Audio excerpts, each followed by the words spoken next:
오늘 말씀을 함께 이제 나누도록 할 텐데요. 성경에 여러 인물들이 등장하잖아요. 그런데 그 인물들을 바라보는 관점과 해석이 사람마다 다 다를 수가 있어요. 그렇죠?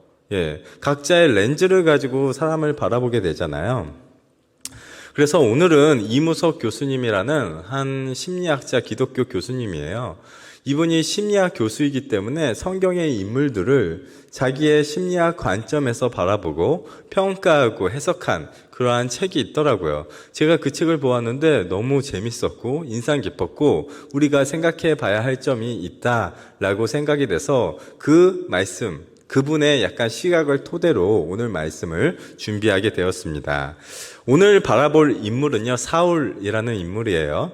사울은 우리가 아는 것처럼 이스라엘 최초의 왕이었죠. 그는 잘생겼어요. 키도 컸어요. 남들보다 머리가 하나 더 있을 정도로. 그러니까 이렇게 남들에 비해서 머리가 하나 더 있었으면 키가 거의 한 190 정도는 되지 않았을까요? 예, 상당히 잘생긴 데다가 키도 컸고, 그리고 집안도 꽤 괜찮은 집안이었어요. 부유했었던 모양이에요. 집에 종도 있었잖아요. 아, 목사님 옛날에는 다 종들 하나쯤은 있지 않았을까요? 과연 그럴까요? 과거에도 부잣집에만 종이 있었어요. 아무나 종을 데리고 살지는 못했습니다. 근데 이 사울의 집안은요, 종들이 되게 많았고요. 예. 그렇기 때문에 어느 정도 그래도 잘 나가는 집안, 부유한 집안이었구나라는 것을 우리가 눈치챌 수 있습니다. 그런데 안타깝게 그는 상당한 열등감을 가지고 있었던 인물이었다라고 이무석 교수는 평가하고 있어요. 왜 그를 그렇게 잘생기고 멋진 남자를 열등감을 가진 사람이다라고 이야기할까요? 사울은 항상 남의 눈치를 보았어요. 그리고 남과 다른 의견을 내놓지 못하는 사람이었습니다. 열등감이 심한 사람이 그게 밖으로 보여질 때 그러한 식으로 나타난대요. 상대방이 나를 싫어할까봐 늘 초조해해요. 그렇기 때문에 내 주장을 강하게 하지 못하는 거예요. 예, 자기가 자기 자신을 사랑하지 못해서일까요? 항상 다른 사람에게 인정을 받고 싶어 해요. 그리고 모두가 나를 좋아해야 된다고만 생각하고요. 그렇게 돼야지만 안심을 해요. 심지어 심한 경우에는 이웃집 강아지도 나를 좋아해야지 된다라고 생각할 정도래요. 우리 집 강아지가 아니라 이웃집 강아지한테도 사랑받고 싶어하고 인정받고 싶어하는 사람들이 열등감이 대체적으로 좀 가지고 있고 자존감이 낮은 사람들이다라고 이야기하는 거예요. 이렇게 상대방의 비위만 보고 눈치만 살피면서 살면 어떻게 될까요? 예스맨이 된대요. 우리 예스맨 하면은 좀 좋은 인상이잖아요. 그렇죠? 항상 긍정적인 사람일까요? 그것을 이야기하는 것이 아니에요. 남의 말에 대해서 그건 아니야. 그건 나랑 의견이 좀 달라. 라고 자신의 주장을 하지 못하고 그냥 무조건 알았어. 그냥 그렇게 하자. 라고 이야기하는 그러한 사람이 되어버린다라는 거예요. 나의 의견은 하나도 없고 그저 다른 사람의 의견에 비위를 맞추는 그러한 사람이 되어버린답니다. 본문의 말씀을 보면요, 어느 날 사울의 아버지 기스라는 사람이 암나기들을 잃어버렸어요. 그렇죠? 그래서 아들 사울을 불러가지고 종을 하나 데리고 가가지고 그 암나기들을 찾아와라 라고 이야기합니다. 사울은요, 아버지의 명령을 따라서 여러 곳을 찾아다녔는데 결국에는 찾지 못했던 모양이에요. 그러다가 숲이라는 땅에 이르렀어요. 거기에서 사울의 종에게 이렇게 이야기를 해요. 돌아가자.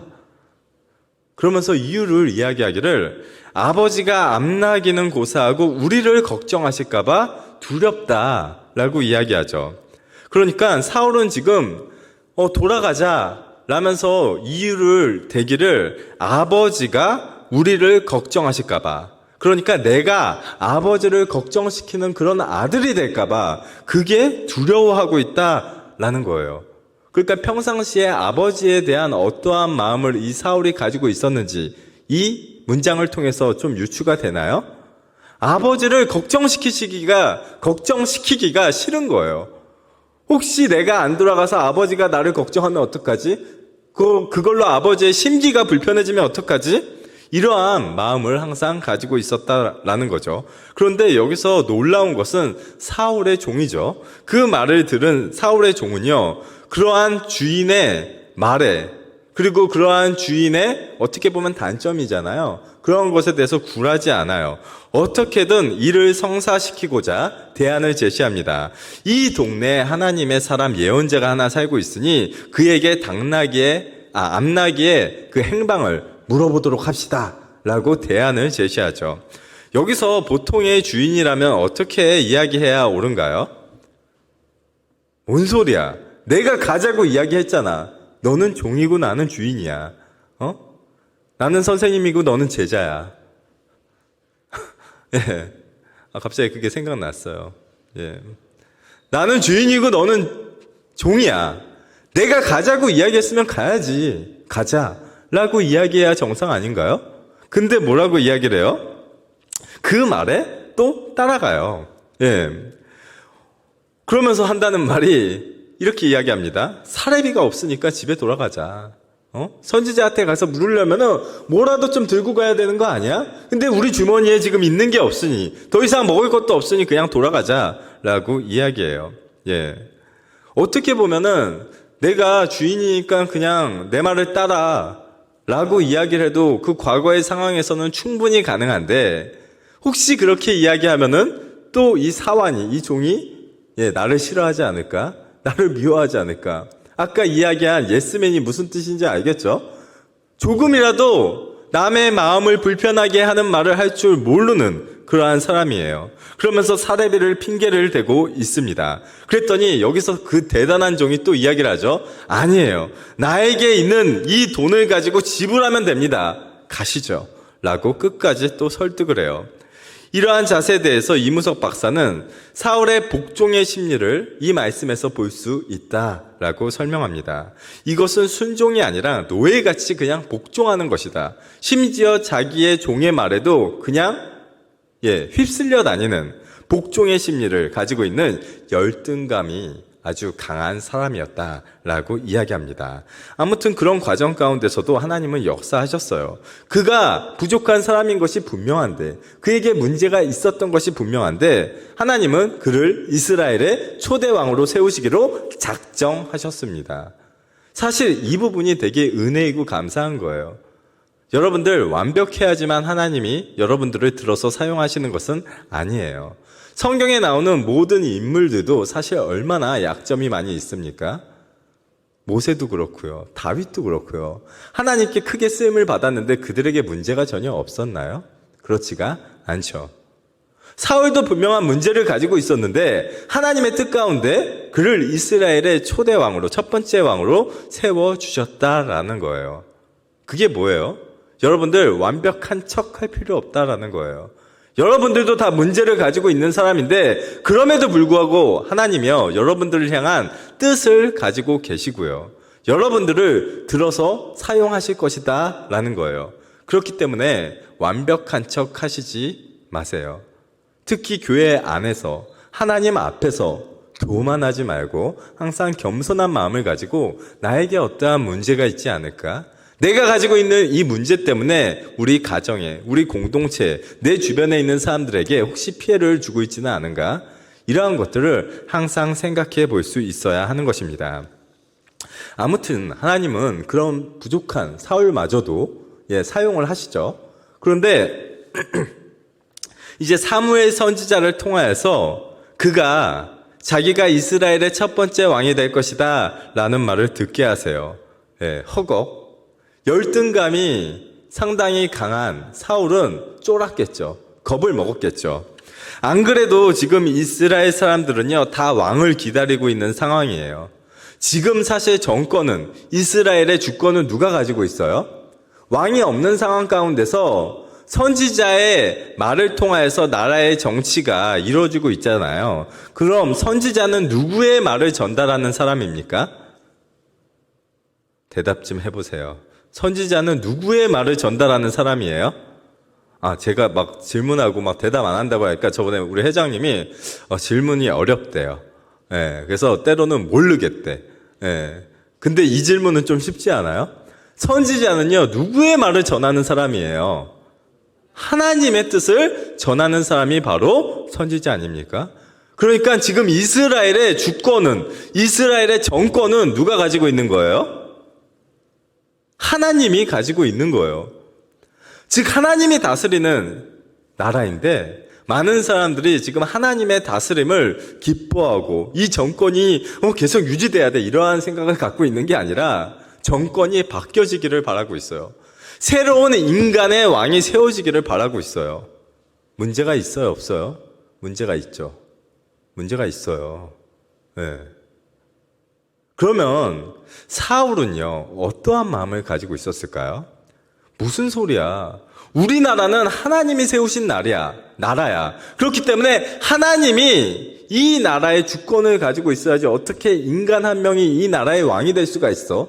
다른 주변에 있는 국가들이 다 왕이 있다고 그래도 우리나라에는 왕이 필요 없어. 그렇기 때문에 나는 이스라엘의 왕을 할 수 없어. 라고 이야기했으면 참 좋았을 텐데 그렇지가 않아요. 사실 사울도 똑같이 하나님이 아니라 인간인 누군가가 이 나라의 왕이 되기를 바라고 있었던 인물이에요. 왜냐하면 아까 이야기했죠.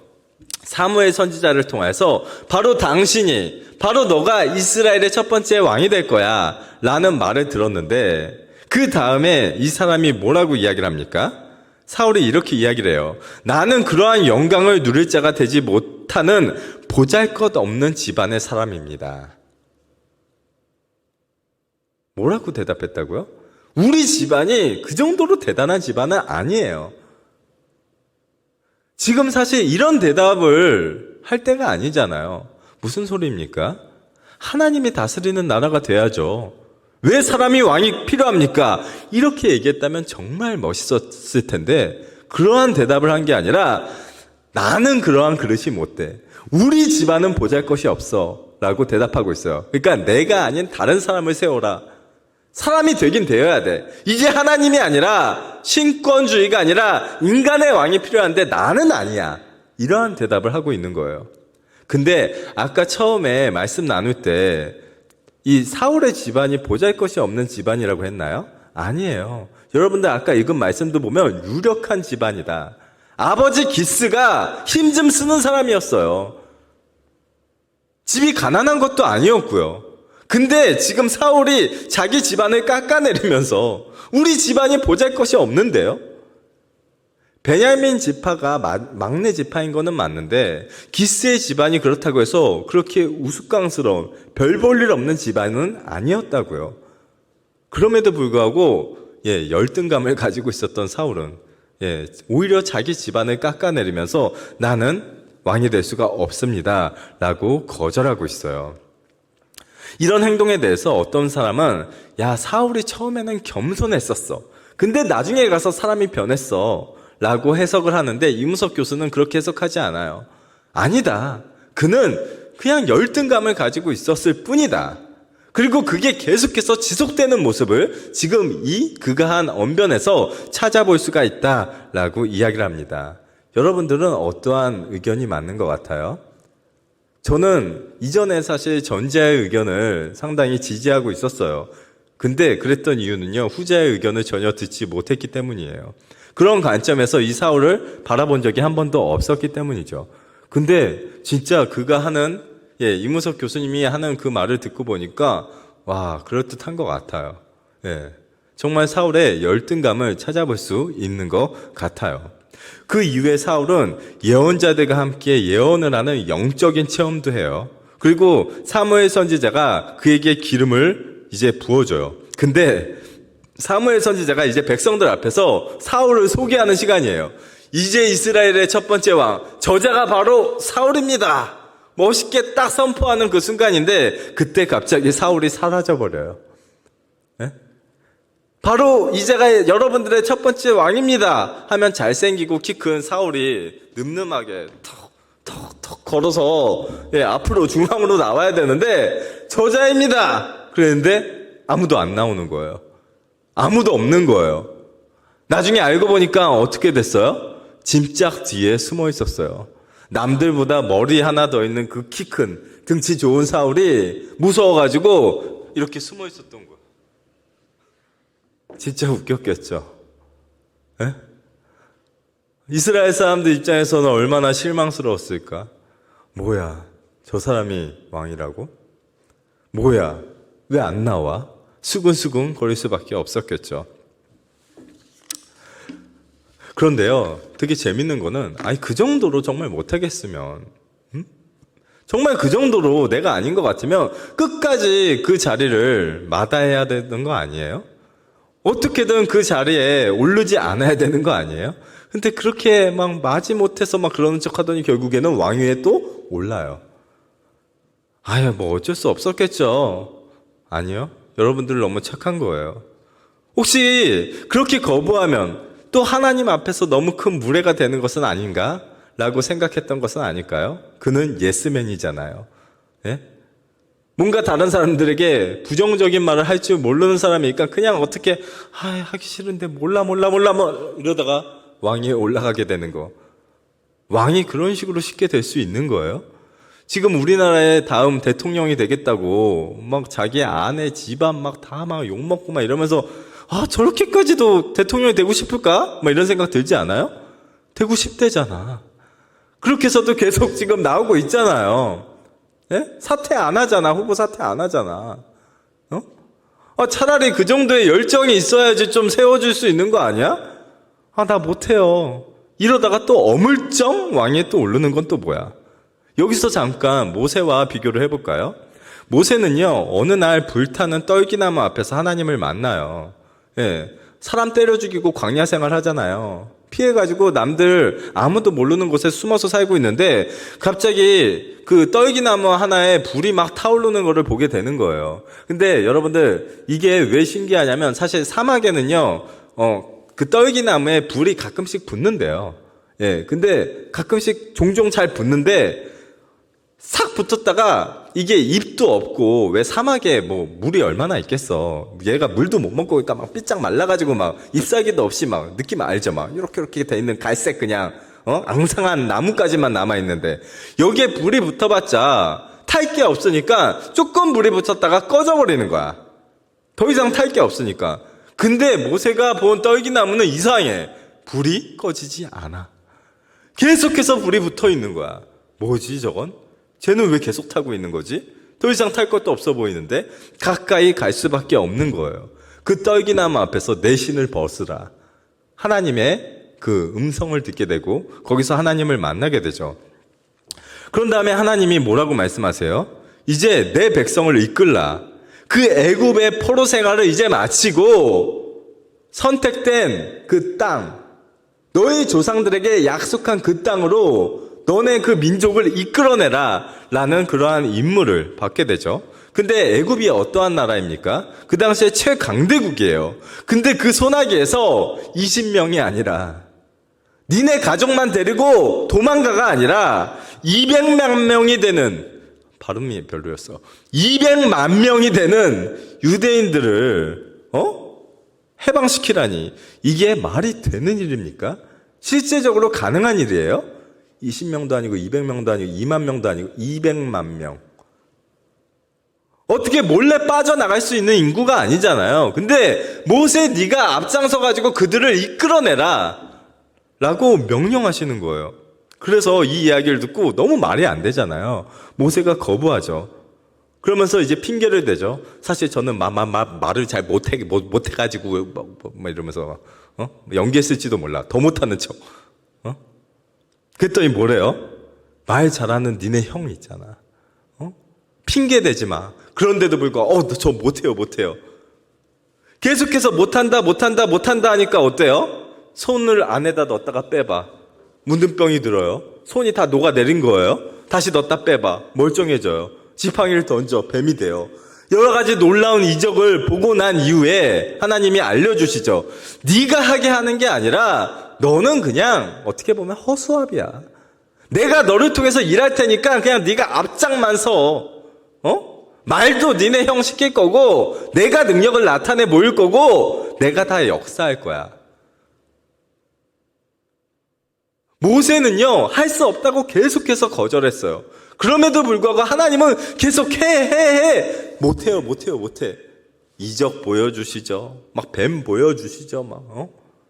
그걸 통하여서 그렇구나. 내가 하는 일이 아니라 하나님이 나를 통해서 하시는 거구나 라는 것을 깨달아 알게 된 이후에 이스라엘의 지도자의 역할을 감당한 것이 바로 모세였어요. 어떻게 보면 이게 더 정상 아니에요? 못하겠으면 못하겠다. 저는 아닌 것 같습니다. 분명하게 의사를 표현한 다음에 그 다음에 하나님이 역사하심을 통하여서 역사하는 이적과 기적을 바라본 이후에 그렇구나. 내가 하는 게 아니라 하나님이 하신다는 거구나. 나를 들어서 사용하시겠다는 거구나. 이 과정이 있는 것이 더 정상 아니에요? 근데 사울은요, 예스맨이잖아요.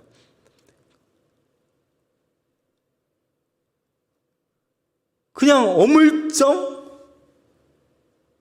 그 왕이라는 엄청난 직위를, 저는 그만한 사람이 되지 못하죠. 저는 능력이 없어요.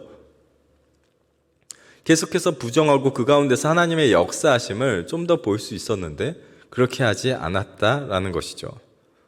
그러한 과정이 없이 그냥 왕이 돼서 그랬을까요? 그는 항상 자신의 왕에 대해서 불안한 마음을 가지고 있었던 것 같아요. 아니요, 불안한 마음을 가지고 있었어요. 어떻게 알아요? 그 다음에 자신의 뒤를 이어서 왕 위에 오를 사람이 있는데 그 다윗을 계속해서 죽이려고 하잖아요. 처음에는 그렇게 하기 싫다더니 너의 뒤를 위해서 다른 다윗이라는 왕이 세워질 거야 하면 이제야 좀 이 무거운 짐을 내려놓는구나. 이게 아니라 뭔 소리야. 내가 아직 살아있는데 누가 이스라엘의 왕이 돼? 또 이러면서 다음에 왕이 될 다윗한테 창을 던지고 계속해서 죽이려고 하고 죽이겠다고 쫓아다니고 도대체 이게 뭐 하는 짓입니까? 확실히 그에게는 문제가 있었고 그의 문제로 인하여서 다윗도 피해를 받고요. 이스라엘도 피해를 받고요. 사무엘 선지자도 피해를 받고요. 그 주변에 있는 사람들이 왕 한 명의 잘못과 그러한 실수로 인하여서 계속해서 손해와 피해를 보게 되는 것을 우리는 그 이후의 말씀을 통해서 볼 수가 있는 것이죠.